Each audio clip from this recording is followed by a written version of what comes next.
glory, God of wonder, God of beauty, you reign through all eternity before the mountains, or the earth had been formed. You were our everlasting Lord. You've been our hope, you've been our shelter safe for young and old. To generations past, we stand in awe of a God so great. We stand in thanks for your faithfulness. Oh Lord, you've been our dwelling. God of glory, God of glory, God of wonders, God of beauty, you reign through all eternity before the mountains or the earth had been formed. You were our everlasting Lord. You've been our hope, you've been our shelter safe for young and old. Through generations past, we stand in awe of a God so great. We stand in thanks for your faithfulness.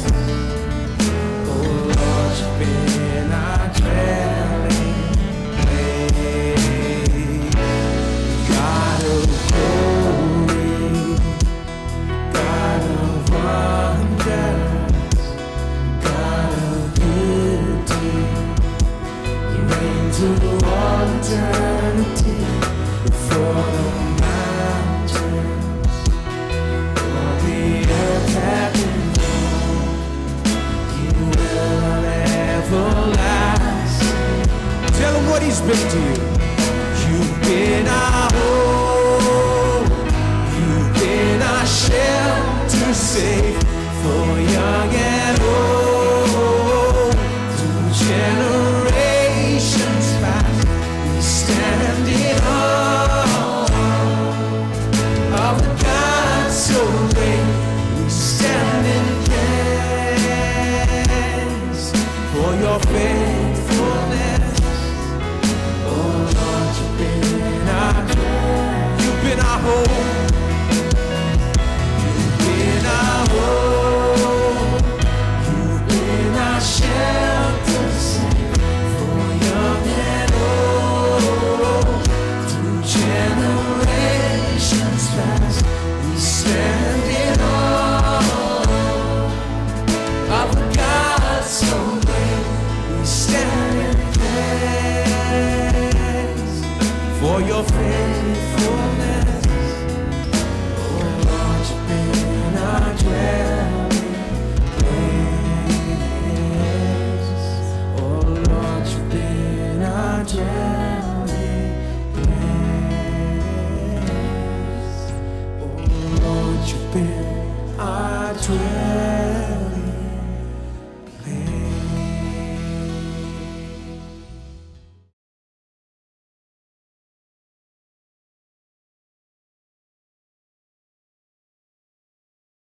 Please मेरे साथ निकालिए Romeo अध्याय 8।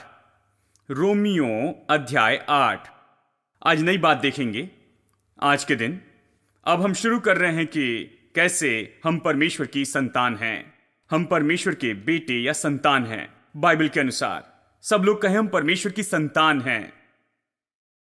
और चलिए मैं पढ़ता हूं हमारा मुख्य कुंजी वचन जो हम अगले कुछ हफ्तों तक देखेंगे इस विषय के बारे में देखते हुए हम कैसे परमेश्वर की संतान हैं। रोमियो अध्याय 8 वचन 14 से 17 तक। इसलिए कि जितने लोग परमेश्वर की आत्मा के चलाए चलते हैं वे तो परमेश्वर के पुत्र हैं। क्योंकि तुमको दासत्व की आत्मा नहीं मिली कि फिर भयभीत हो, परंतु लेपालकपन की आत्मा मिली है, जिससे हम हे अब्बा, हे पिता कहकर पुकारते हैं। आत्मा आप ही हमारी आत्मा के साथ गवाही देता है कि हम परमेश्वर की संतान हैं। यदि संतान हैं तो वारिस भी, वरन परमेश्वर के वारिस और मसीह के संगी वारिस हैं, कि जब हम उसके साथ दुख उठाएं तो उसके साथ महिमा भी पाएं। बहुत महत्वपूर्ण है। शुरू में ही मैं आपको यह बात बताऊं कि यह बहुत ही महत्वपूर्ण है कि इस बात को हम स्थापित करें कि हम उसकी संतान हैं। क्यों? क्योंकि इसका बहुत अर्थ है। इसी के कारण यदि हम उसकी संतान हैं, जैसे वचन 17 कहता है, यदि संतान है, मुझे यह पसंद है, यदि संतान है, यह कोई संदेह रखना नहीं कि हम उसकी संतान है या नहीं है। यह कहता है कि हम तो संतान हैं, क्योंकि वचन 16 कहता है कि आत्मा आप हमारी आत्मा में गवाही देता है कि हम परमेश्वर की संतान हैं। बाइबल इसके बारे में स्पष्ट है, निश्चित है कि अगर हम उसकी संतान हैं, मतलब हम उसकी संतान हैं, निश्चित है कि संतान हैं, तो वारिस हैं। मैं इसे बताऊंगा और ये सच में बहुत अद्भुत है, अद्भुत सत्य है जो हम सीखेंगे कि वारिस कौन है। हम वारिस हैं, हम परमेश्वर के वारिस हैं और मसीह के संगी वारिस हैं। महिमा में वाक्य है, मैं राह नहीं देख सकता कि मैं खुद इसे सुनते जाऊं। यह महत्वपूर्ण है कि इस बात को स्थापित कर ले कि हम जाने कि हम उसकी संतान हैं। हमें कहना होगा हम कैसे संतान बने और इसमें कौन सी क्रिया जुड़ी है, और विश्वासी होने के नाते अपने दिल में और मन में स्थापित कर ले कि हम परमेश्वर की संतान हैं। ठीक है, तो चलिए आज इसे हम इस बात को स्थापित करते हैं कि हां, हम परमेश्वर की संतान हैं। महत्वपूर्ण है क्योंकि बहुत से लोग विश्वासी, क्योंकि मैं जन्म से इस बात में हूं, मैं देखता हूं कि विश्वासी के लिए मुश्किल होता है कि मुंह खोलकर कहें कि मैं परमेश्वर की संतान हूं आजादी से। अब तो यह पहले से बेहतर है, और मुझे याद है लोग इस तरह से कहते थे, मैं परमेश्वर का गुलाम हूं, मैं पापी हूं, मैं अयोग्य हूं, मैं एक पापी हूं, अनुग्रह से मैंने उद्धार पाया है। वो खुद के बारे में बताते थे बहुत से तरीके से, लेकिन वो ये नहीं कहते, खुद के बारे में इस तरह से नहीं बताते थे कि वो परमेश्वर की संतान हैं, परमेश्वर के पुत्र हैं या परमेश्वर की पुत्री हैं, परमेश्वर की संतान हैं। वो इसे नहीं करते थे, वो बस वहीं पर लटकते थे। ये विश्वासी लोग वो बस इस बात को नहीं कहते थे, उन्हें इस बारे में नहीं सिखाया गया था कि हम परमेश्वर की संतान हैं। ये समस्या है, हमें इसे सच में सिखाना होगा। इसलिए चलिए इसे देखते हैं, ये बहुत महत्वपूर्ण है। अब कुछ लोग कहते हैं कि सब लोग परमेश्वर की संतान हैं, सब प्रभु की संतान हैं। अगर आप मनुष्य हैं तो आप परमेश्वर की संतान हैं। मैं उन लोगों के लिए भी जायज होना चाहता हूं, क्योंकि आप ही को प्रचार नहीं करता, मैं इंटरनेट पर प्रचार करता हूं। हजारों लोगों को जो आज हमें सुनने के लिए यहां पर जुड़े हैं, इंटरनेट पर सुने पूरे संसार से, और वो अलग अलग पृष्ठभूमि से हैं। और लोग हमें सुनते हैं संसार के कुछ भागों में टेलीविजन पर लाइव में, और साथ ही हमें सुनते हैं बाद में, जैसे हम संसार के अलग भागों में टेलीविजन पर ये प्रोग्राम दिखाते हैं। तो मैं बहुत ही स्पष्ट होना चाहता हूं इस मामले में। कुछ लोग कहते हैं सब परमेश्वर की संतान हैं, और मैं जायज रूप में उनसे कहना चाहता हूं, हां, एक तरीके से सब परमेश्वर की संतान हैं। पहले इसके बारे में बताना चाहता हूं, एक तरह से सब परमेश्वर की संतान हैं। किस तरह से परमेश्वर की संतान हैं? देखिए, किस तरह से परमेश्वर जो है हम सब का पिता कैसे बन गया। आप कैसे पिता बनते हैं? आप बच्चों के पिता बनते हैं क्योंकि आप बच्चों को जन्म देते हैं, इस तरह पिता बनते हैं। आप अपना बीज देते हैं जो बच्चे को अस्तित्व में लाता है, इस तरह से पिता बनते हैं।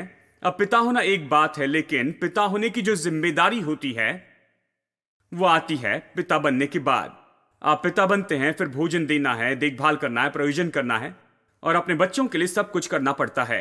वो पिता है। कुछ लोग घमंड करते हैं बच्चा पैदा करने के लिए, लेकिन इसमें बहुत ही कम काम लगता है।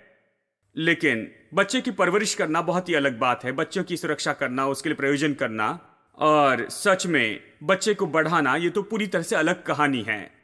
यानी पिता इस सब में जुड़ा है। आप पिता बनते हैं, मैं पिता बनता हूं क्योंकि हमने यहां पर किसी को जन्म दिया है। इस संसार में हमने संसार में किसी को लाया, इस तरह से पिता बने हैं।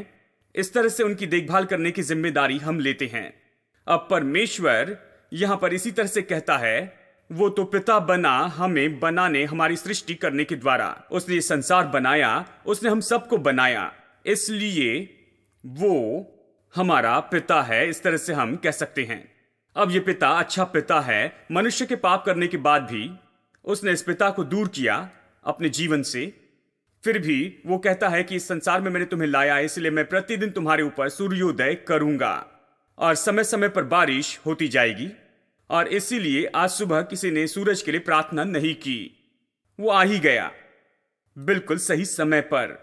हमने कभी संदेह नहीं किया कि सूरज आएगा या नहीं, क्योंकि प्रभु अनुग्रहकारी है। और इसी तो कहते हैं सामान्य अनुग्रह, यानी ये तो सभी के लिए उपलब्ध है। पापी हो या संत हो, सूरज की रोशनी सभी के लिए। सूरज केवल मेरे घर में ही नहीं चमकता है। परमेश्वर नहीं कहता वहां पर सैम रहता है इसलिए अच्छी रोशनी देते हैं, नहीं। यहां तक जो व्यक्ति परमेश्वर का विरोध करता है वो सोचता है परमेश्वर नहीं है, सोचता है कि जो लोग प्रभु पर विश्वास करते वो तो पागल लोग हैं। और उसके घर में भी इसी सूरज की रोशनी है और वो सूरज की रोशनी का लाभ उठाता है। बारिश के साथ भी ऐसा ही है। मेरे घर पर बारिश नहीं होती, आपके घर पर भी बारिश होती है, सभी के घर पर बारिश होती है। चाहे हम कोई भी वंश के हो, किसी भी आस्था के हो, चाहे हम कैसे भी लोग हो, अच्छे हो, बुरे हो, बहुत ही बुरे हो, बारिश होती है और सूरज की रोशनी आती है। ठीक है, परमेश्वर अनुग्रहकारी है, समान अनुग्रह है। प्रभु कहता है मैंने तुम्हें बनाया, इस संसार में तुम्हें लाया है, तो मैं तुम्हारी देखभाल करूंगा। मैं तुम्हारी सामान्य जरूरतों को अच्छे से पूरा करूंगा, क्योंकि मैं तुम्हारे लिए जिम्मेदार हूं। मैं तुम्हारे लिए जिम्मेदारी को महसूस करता हूं। और इसलिए उसने कहा जब तक यह पृथ्वी है तब तक निश्चय ही दिन और रात होगे, बोने और कटनी का समय होगा।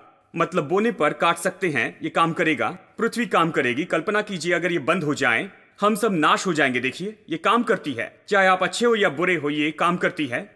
दिन और रात आते हैं जाते हैं, प्रतिदिन हमेशा काम करता है।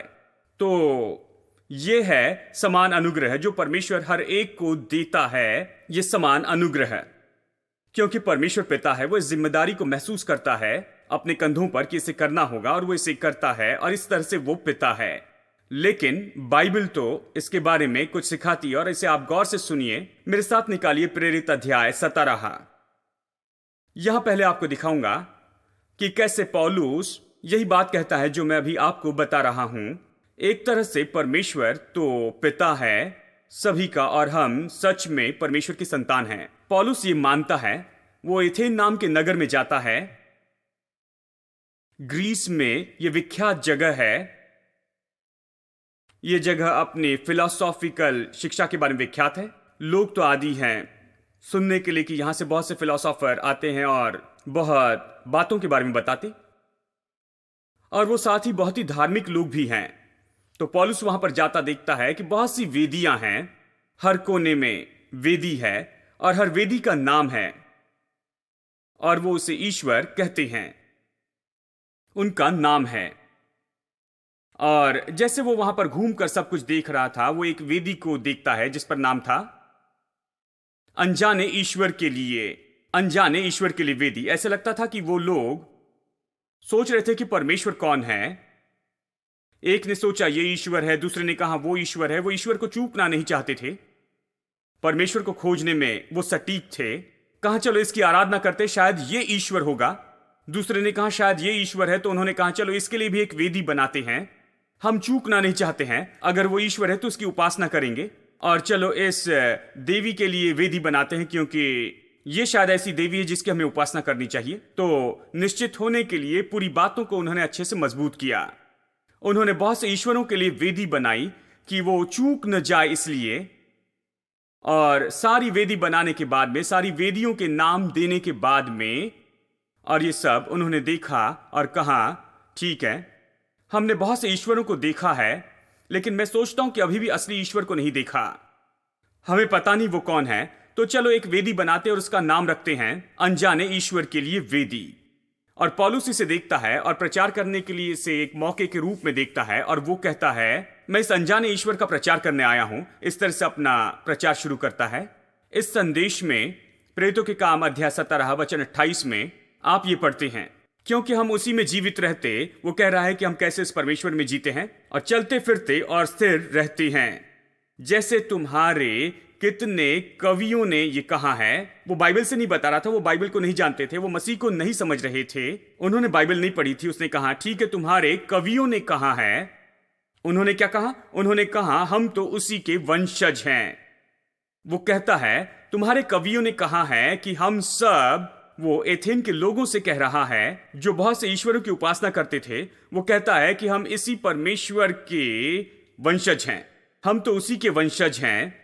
वंशज सामर्थ्य शब्द है, इसका मतलब है कि हम सब उसी से आए हैं, हम उसके द्वारा जन्मे हैं।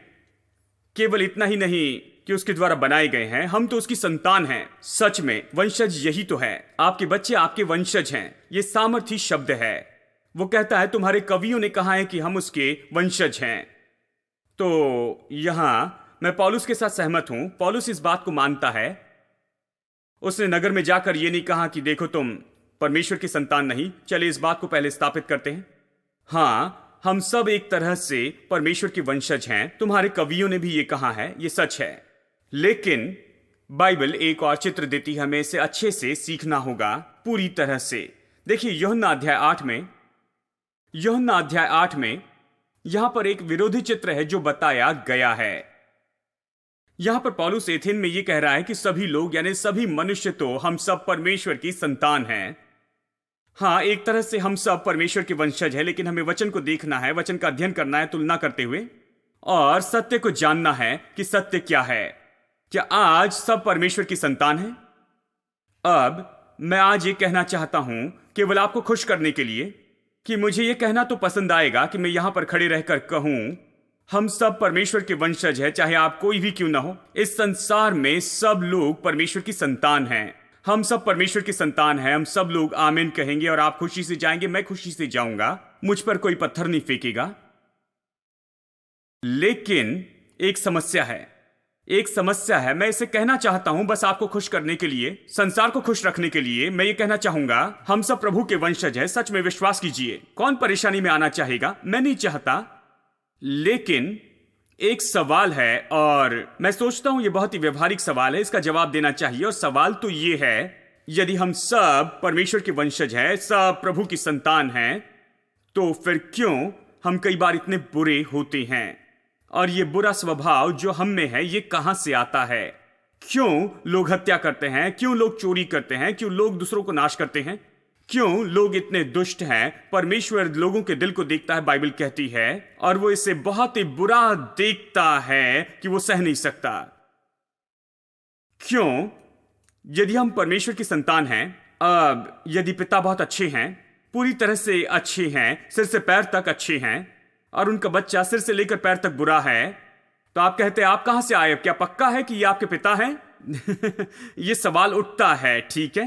कैसे इतने अच्छे पिता की ऐसी बुरी संतान हो सकती है? ठीक है, तो सवाल ये है, यदि हम सब परमेश्वर की संतान हैं, तो फिर क्यों ये जो मनुष्य है, ये इतने मुश्किल लोग हैं? क्यों इतना ज्यादा पाप है, दुष्टता है और बुराई इस संसार में है? क्यों हम आंसू बहा रहे हैं? क्यों घर में खुशी नहीं है? क्यों झगड़ा है? क्यों लड़ाई होती है? क्यों आज लोग घर में रोते हैं? क्यों आज कुछ घर तो बिल्कुल नरक जैसे हैं? क्यों आज हम इस संसार में कई बार अच्छे से व्यापार नहीं कर पाते हैं? क्यों हम एक जगह पर खुशी से शांति के साथ नहीं रह पाते हैं? क्यों हम अपने जीवन को शांति से नहीं रख पाते? और क्यों हम इतनी परेशानी में फंसे हैं? क्या समस्या है? अगर हम सब परमेश्वर की संतान हैं, परमेश्वर इतना अच्छा है और हम परमेश्वर की संतान हैं, तो फिर निश्चय ही भलाई का कोई ना कोई स्तर तो जरूर होना चाहिए। लेकिन ऐसे लगता है कि बहुत सी दुष्टता है, बहुत सी बुराई है, बहुत गलत है। मैं एक दिन अखबार में पढ़ रहा था, और एक अखबार में लिखा था कि कोई तो भी कर्जे में फंस गया, और वो कर्जे में था लगभग 15 लाख के कर्जे में। जानते हैं, वो उसे चुका नहीं पाया। वो सोच रहा था कि इससे कैसे बाहर आ सकते हैं। तो उसने वो आदमी को देखा जो आकर सोना बेचता है। उसने उसे देखा जो 2 या 3 किलो सोना लेकर उसके क्षेत्र में आकर बेचता है। उससे दोस्ती की और आखिर निर्णय लिया कि उसे मारकर सारा सोना ले लेगा और उसे बेचकर कर्जा चुका देगा और फिर खुशी से रहेगा। वो दूसरे राज्य से था, तो उसने अपने परिवार को वापस भेजा, अकेला रहा, इसे मारने की योजना बनाई, और एक दिन उसे न्योता दिया, मेरे पास कोई लोग हैं जो सोना खरीदना चाहते हैं, मेरे घर में आ जाओ। तो वो उसके घर में आता है और ये उसे पीने के लिए कुछ देता है, और जैसे उसने उसे पिया, लोहे की बड़ी छड़ से उसे मारा और वो नीचे गिरकर मर गया। बॉडी को वहीं पर छोड़कर काम पर चला गया। काम खत्म करके वापस आया, दूसरी मंजिल पर रहता था, लोगों के सामने बॉडी नीचे नहीं ला सकता था, तो फिर उसने कुल्हाड़ी लाई या किसी तरह का कोई हथियार लाया और उसने पूरी बॉडी को काटा छोटे छोटे टुकड़ों में। जरा कल्पना कीजिए, पूरी बॉडी को छोटे टुकड़ों में काटा। उसने हत्या नहीं की थी, वो कोई हत्यारा नहीं था। पूरे शरीर को छोटे छोटे टुकड़े में काटा, उसे पैक किया और अपनी स्कूटर पर और उसे फेंका, कुछ यहां पर इस सड़क पे, कुछ उस कचरा पेटी में। उस कचरा पेटी में इस तरह से, यानी हाथ यहां पर मिला, पैर वहां पर मिला, पेट वहां पर मिला, सीना वहां पर मिला, पूरे शहर में उसे बिखरा दिया। पुलिस इस आदमी को ढूंढ रही थी दिन रात बिना सोए। उन्होंने पाया और पूरे शरीर को इन्होंने पहचान लिया। मैं सोचता हूं केवल सिर नहीं था, पता नहीं सिर कहां पर रखा। मतलब लोग कितने बुरे हो सकते हैं। मतलब वो आदतन अपराधी नहीं था, वो हत्यारा नहीं था, अचानक ही वो अपराधी बना। उसने ये सब कुछ यहां पर कर दिया और पूरे टुकड़ों को इस तरह से फेंक दिया। एक प्रचारक थे जो दूसरे विश्व युद्ध के समय में इंग्लैंड में प्रचार कर रहे थे और वहां पर लोग हिटलर से नफरत करते थे, मानो खुद शैतान ने अवतार लिया हो।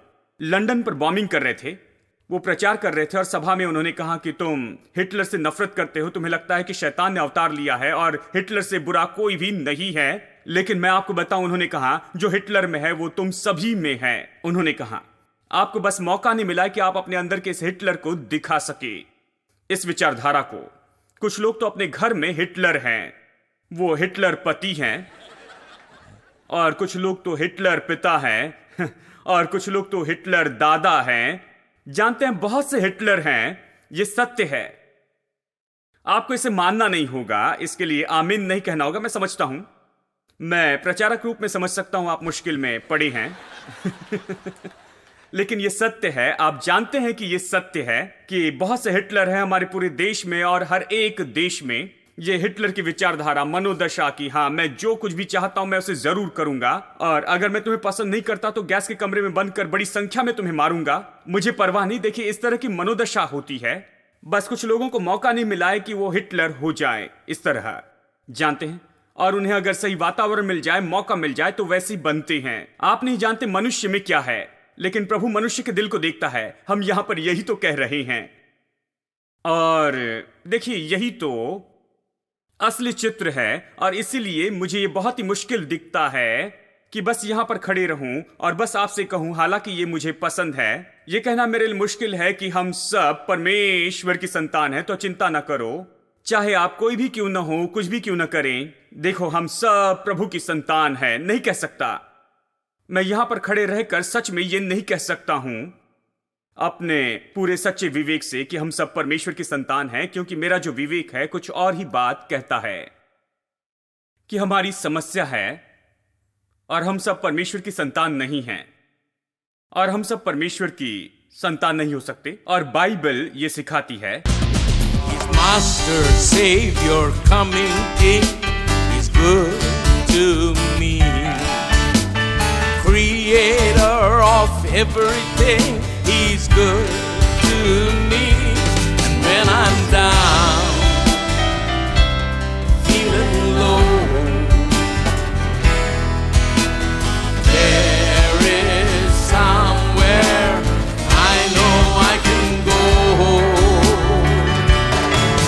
He's good all the time. He healed my body and He healed my mind. No better friend you will ever find. He's good.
King of glory, the Lord of all, He's good to me. My Redeemer, when I fall, He's good to me. When I'm down, feeling low,